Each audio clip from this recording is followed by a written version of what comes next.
Here is where my agreement with God began. God, I will push hard this final month, and if you let the Cubs win the World Series, I promise I'll take a break. I'll pull off social media, I will be present, I will be engaged, and I will sit quiet and be ready for your direction. In my head, I said I'd give it 30 days. Okay, God, I'll sit still for 30 days, and at the end of it, you will reveal to me what I'm supposed to do next, and bam, we will get to work. Because really, God can perform miracles. Would he really need more time than that?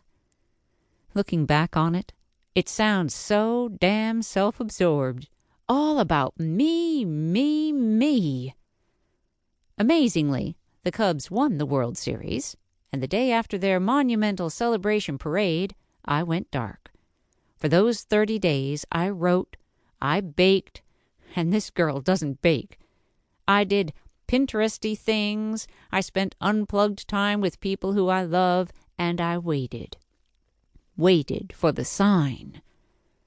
As I opened my eyes on the morning of December 5th, I fully expected for God to have the answer I was waiting for, like it was going to arrive in a sparkly package with the perfectly structured bow.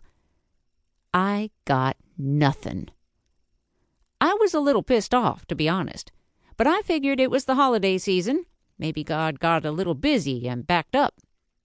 In reality, his message was loud and clear. Be still. Now, mind you, I'm the girl who went back to work 13 days after giving birth. Twice. Still and Tracy don't usually belong in the same sentence.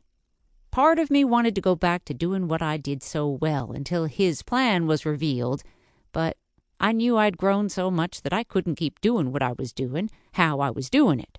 It didn't feel authentic anymore. It had worked 3 years earlier, but that wasn't who I was anymore.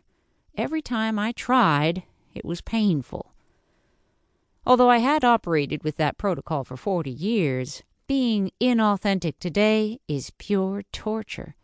Trying to do something you've always done that isn't true to you anymore while waiting for something better to come along is like staying in a bad relationship until Mr. or Mrs. Right comes along.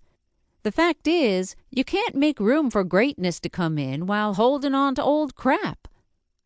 This growth junkie had to be still, let go of the control, and ride it out. I had ignored plenty of God shots in my life, and there were enough hefty consequences to know that I was not going to ignore this one. So I waited and waited. I made it through the holidays and rationalized that January 1st would roll around and God wouldn't be as busy. Then he would deliver the answers.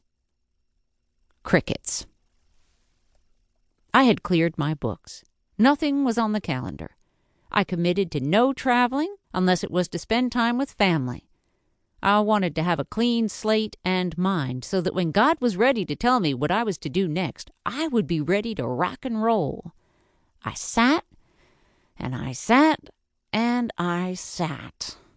My old habits and patterns would have had me self-sabotaging, stirring the pot, and ending up on some slippery slopes. My automatic reaction when my back was slammed up against a wall. Why not sabotage the shit out of some situation so I can make a comeback? So I can overcome and grow and bounce up higher than I am now. I mean, who doesn't love a good zero-to-hero story?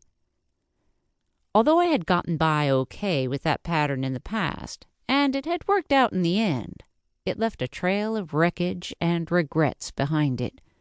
That's not who I am anymore. I caught myself before going through with that ridiculous plan. The goal was to grow without drama, and I had no idea what that looked like. I had never done it before. I let go of the control and the need to be busy in order to make something happen.